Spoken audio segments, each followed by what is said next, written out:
আজকের সঙ্গে করে নিয়ে এসেছে প্রবল গতিতে ঘূর্ণিঝড়। কোন কোন জেলায় আক্রান্ত হয়ে পড়বে, কোন কোন জেলায় অতি ভারী বৃষ্টিপাতের সম্ভাবনা রয়েছে। ভিডিওর মাধ্যমে সবকিছু বিস্তারিত বলে দেবো। ভিডিওটি ইউটিউব থেকে দেখলে প্লিজ চ্যানেলটি সাবস্ক্রাইব করে ভিডিওটি একটি লাইক দেবে। এবার কোন কোন জেলায় অতি ভারী বৃষ্টিপাতের সম্ভাবনা রয়েছে সবকিছু এই ভিডিওর মাধ্যমে বলে দেবো। ভিডিওটি প্লিজ চ্যানেলটিকে সাবস্ক্রাইব করে ভিডিওটি একটি লাইক দিয়ে যাবে। এরকম হেল্পফুল ভিডিও পেতে প্লিজ চ্যানেলটিকে সাবস্ক্রাইব। আবহাওয়া দপ্তরের তরফে জানানো হয়েছে দার্জিলিং, কালিম্পং, জলপাইগুড়ি অতি ভারী বৃষ্টিপাতের সম্ভাবনা রয়েছে। 29 তারিখ অতি ভারী বৃষ্টিপাতের সম্ভাবনা রয়েছে বলে জানেন।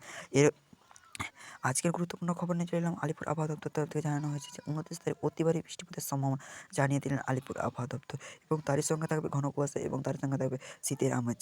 কোন কোন জেলায় আক্রান্ত হবে অতি ভারী বৃষ্টিপাত, দার্জিলিং এবং কালিম্পং, জলপাইগুড়ি।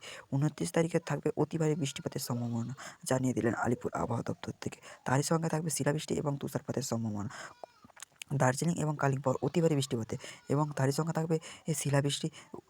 উত্তর দক্ষিণ দিনাজপুর এবং দক্ষিণ দিনাজপুর থাকবেন অতি ভারী বৃষ্টির সম্ভাবনা থাকবেন বলে জানিয়ে দিলেন আলিপুর আবহাওয়া দপ্তর থেকে।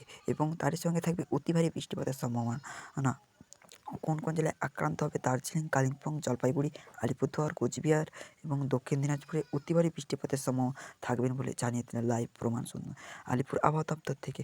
এবং তারই সঙ্গে থাকবে শিলাবৃষ্টি এবং 29-30 তারিখ অতি ভারী বৃষ্টিপাতের সম্ভাবনা থাকবেন বলে জানালেন। এবং 30 তারিখে হালকা মেঝাতে জলটা হবে বলে জানিয়ে দিলেন আলিপুর আবহাওয়া দপ্তর থেকে।